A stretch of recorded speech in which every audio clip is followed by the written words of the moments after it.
Good morning. I recently was threatened and harassed on WhatsApp with a few things, and I'm not sure how to handle it. I don't know who I'm talking to, but they asked me to make certain statements. One of the statements was that we should not encourage non-Jews to convert to Judaism. The halacha is that once we see someone is serious about gerus, we are supposed to encourage them. That is plain and open in Shulchan Aruch. But of course, before that, we have to let them know what the schar and onish is, what they're getting involved with, and exactly how that works and what is involved. And that's the halacha, and I agree with the halacha. And then of course, no, you don't encourage someone to convert who's not serious, who's not ready, etc. That's obvious and plain and simple, and I agree with that. Number two, he asked me to make a statement that anyone who believes anything positive about Jesus should not be accepted by a Beis Din. I think that's correct. That's or any other religion. And I know I've sat with Asher Meiz's Beis Din, and we specifically asked people to disavow any beliefs about Jesus or Muhammad or Joseph Smith or Buddha or anyone else. The third thing is maybe he misunderstood something that I said, whatever it is, about that if somebody, if a Beis Din has, if a local shul has an issue with a gerus that was done with Gimel Hedyotos, they should follow their community standards, and if they find that someone learns, they should make a ger l'chumra. I know of a case of a family that, and I don't want to make problems for this family, but they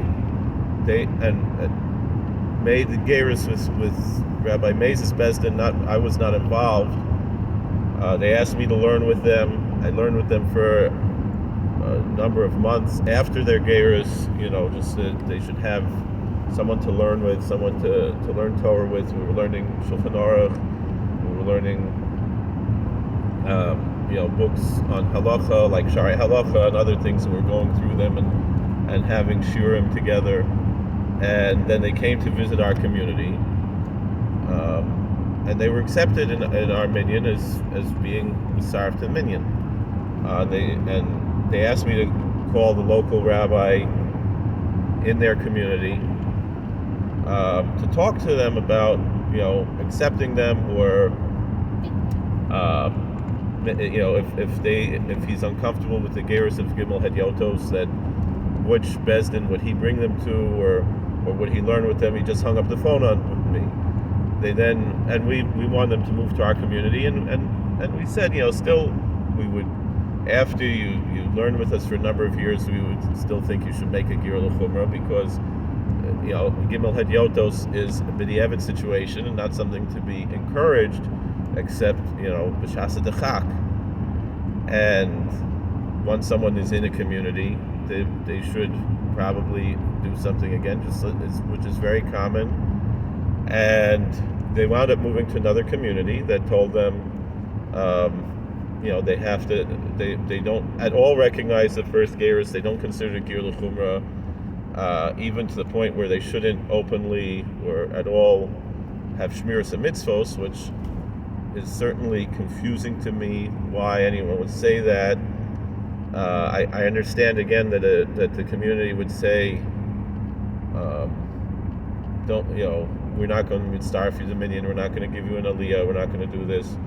To tell the person personally that they should be mechalel Shabbos does not make sense to me. I'm sure they have their rabbanim and gedolim that they follow. But what I was taught in yeshiva, this is what I learned from Rav Zev Leff, is even a conservative gerus should consider a yid l'chumra and a goy l'chumra. This is how I was taught in yeshiva This is the Masorah that I received from my Rebbeim, even though the truth is, when I received Shimush and Gir, I was taught that still, a conservative Ger is considered like nothing, and that you do make a bracha, and it's not a Gir l'chumra, it's a Gir l'chadchila. And again, but I know that it's a machlokas of poskim. These are the things I learned from my Rebbeim. These are the issues. But sof kol sof, what I was taught in yeshiva is that if someone makes a conservative gerus, you should not encourage them to be mechal Shabbos, as opposed to, considering the shita that's, and again, this is what one of my Rebbeim holds, is halacha that a guy Akam Sheshavas Chayef Misa means that the guy is not allowed to be Shomer Shabbos, even though, again, one of the Rebbeim who, again, a tremendous dayan who I got Shimush and Gir, says that no, we should rely on the Haflah, who learns it differently, and that's how the Chassam Sofer holds, and that's actually, you see in Divrei Yol how Samarav held, at least in Agadito. So to say that someone who made a gear with Gimel Hadyoita should never be niskabel in any community, and should be, I'd like to understand better what the musag is on that, because it's not really. I'm open ears to try to understand where that comes from. But it doesn't really make sense to me any more than, if again the same standard is if a reform or conservative someone and they leave that and then they want to be frum, that they can never be frum, and then again they're in a halachically a limbo state at reform. Probably not. Reform is nothing but conservatives. But again, some of my Rebbeim have said, the chumrah, any gear that involves a mikvah, we should be choshet for, and not allow such a person to shouldn't use them as a Shabbos goy. That's that's the standard that I have from my Rebbeim, from Rabbi Siegel, from others. Again, I understand there are chulukei deis, other things. So it's trying to again just understand what. But anyway, sof kol sof, this one community, their standard was that this family should learn with them for 2 years, and then they'll make a gerus, whether it's considered gil l'chadchila or gil l'chumra. It's according to the standards of that community, and I respect that as well. Because the power of a Marda Asra is that he has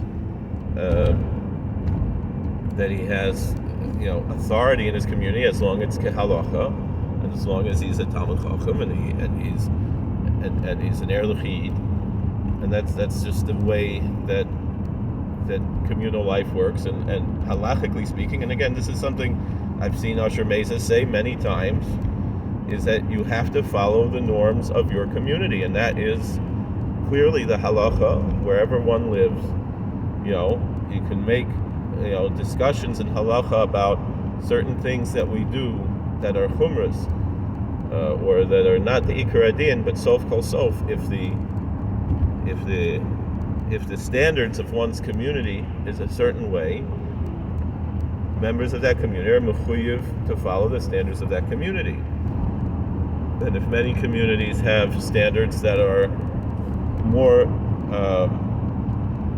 universal, then those communities, they follow those things. But we've seen attempts to this that have sadly been very, very sad. I knew Leib Tropper. I actually brought someone to him once who we made a Gir L'chumra for someone who was claiming to be born Jewish. I called my Rav and asked him, what should we do? Should we sarf to a minyan? He said he would. We brought him to. We asked. I said, if he agrees to live frum for the rest of his life, we have a mikveh here. When I was the Rav of the shul, should we make a Gir L'Chumrah? He said if he's willing to do it, then why not? This is what I asked my Rav, who's this person who's an Adam Gadol. This was what I received. This is the Masorah what I received. So then he wanted this Bacher wanted to go learn in yeshiva, and at the time Leib Trapper had a yeshiva. We brought him to learn by Leib Trapper, and he said, well, we have certain, and I had previously attended the EJF conference that I was invited to when I was the Rav of the shul, and that's how I knew of him. And he said, we have certain standards, even though, and he went on the phone, called Rav Elyashiv's right-hand man there in Yerushalayim, Rav Elyashiv's Chossi Galenu, his, I think it was Rav Rabinowitz, I'm not sure, it was a big dayan, one of the dayanim on Bezdin, and he said what we did was proper, but still sof kol sof, it should be done again. So this was, and at the time, one of the people who was on the Bezdin was Asher Mesa, because he was a neighbor of mine. I know, and again, the Bezdin that was Megayer him, that was a Bezdin Mumcha that is well accepted, the Dayan has since been Nifter, that was previously, when Asher lived in his community there, was Mistarf Asher to the Bezdin, even though there's a whole question, can a ger be a Dayan and so forth. So there's a lot to these things. So to just make a blanket statement based on a threat, I'd like to continue the conversation, but I'd like to understand more, halachically how that's even, or morally how that's tenable. But again, for the most part, he makes it clear that if someone lives in a community, they want to be, you go to that community, Rav. And that's it. That's the way it's supposed to be. If one doesn't live in a community, he offers this, as a way to, at least in the eyes of God, if someone wants to keep Shabbos and Put Tefillin and live like a Yid, and people, almost everyone I know that went through that, and the few times that I admit I did sit on the Bezdin there, they were learning for years before that, and they're still frum, and they're still Shomer Torah mitzvahs. To say that it's impossible to be Shomer Torah mitzvahs outside of a frum community, I don't understand where that idea comes from, because it's difficult, but there's difficulties in the frum community, there's difficulties on both sides. But again, I understand that a normal mainstream community is going to not accept such a thing. But the thing is we know that there are other people doing what Usher is doing on a bigger scale, taking money for it. Usher doesn't take any money for Geras. He raises money for other things and uses it to pay for the costs that he incurs and what he does going to these other communities. But he's not the only one doing these things. Why are we picking on him over others? I didn't read all of the issues about his hashkafas and things, which again I disagree certainly with his view about Zohar Kodesh and other things. I've made it clear that whatever smicha I gave to him is irrelevant, because he already had the smicha before me, and so whatever I gave him is irrelevant. And I don't know what difference it makes if I revoke it or I don't revoke it. It's not really worth anything, and it's not even necessary, because the question of the din of Gimel Hedyotos, if I saw that he was actually a kofer, if he started following the Reform Siddur and therefore was verbally kofer and Tchias HaMesim, as people are accusing him of, then I would definitely withdraw my smicha. Again, not that matters, because it doesn't matter one way or the other. But I don't understand what is being asked. And again, just because, if anything really, if people really have an issue, should be brought to a Bezdin, and we can sit down with a bezdin and receive a psak, a din Torah, and halacha, and that's the way, instead of making threats and things like that. But if I see that he actually is kofer in the actual halachic way against any of the Yud Gimel Ikrim, or he is violating halacha actually, then of course whatever smich I gave is totally null and void, is batul mevutul. I haven't been presented anything yet that would indicate that, but if it did, I would. But again, it doesn't matter, because it's batul mikoroi, because who am I? I'm just, it's not anything more than this Universal Life Church, which has some legal, in the United States, has some legal precedent of value, and that's. But I'm trying to understand what these requests are, why it's being presented in a threatening way and a harassing way. But I was asked to make these things public and open. So 100%, if somebody, if Usher Meza or anybody else who I gave some te'uda to help them with parnasa or other things which he didn't use for parnasa, I always make it clear, any type of te'uda that I give to anybody, that it's al tanai, that the person is frum, and that and follows halacha, and does not use the smicha in any non-halachic way. Like, for example, if they're performing intermarriage or marriages between two men or something like that, then I withdraw the smicha, and the person is defrocked, or however you want to say it, and so therefore legally the marriage would not be valid either, because the endorsement is thus withdrawn. But that's really all my smicha would be worth for, is signing marriage licenses or getting parsonage, tax returns, and things like that. And not only that, but my standard is always that I only give a title of rabbi on a smicha that I'm not giving it. The person has it already from another musmach, and another somech, and they're already a musmach, and then therefore I'm just recognizing that previous smicha on whatever te'uda that I present. But otherwise, I would put a title of clergy, as was common in Jewish communities in colonial America. And again, this is all, and I write on that, this is Al Das, the Reb Pinchas Koritzer, and his statement that it's a mitzvah to give a te'uda to someone who needs it for parnas or something, it's a positive and good thing to do, and that's why I do it. And there are dozens, if maybe not hundreds, of people who've received some kind of a te'uda like that from me, if they request it for whatever reason. But again, usually it doesn't have the title rabbi unless they show me the previous smicha that already has the title rabbi. And I present these in Lashon Kodesh and in English, and I've given them to a lot of people.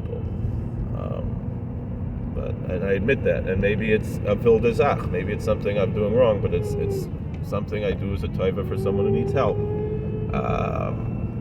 But I don't advertise that. I used to.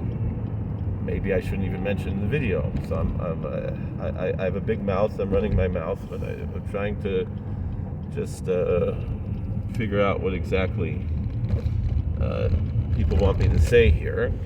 And I'm at work now. I don't have time to talk more. I'm sorry.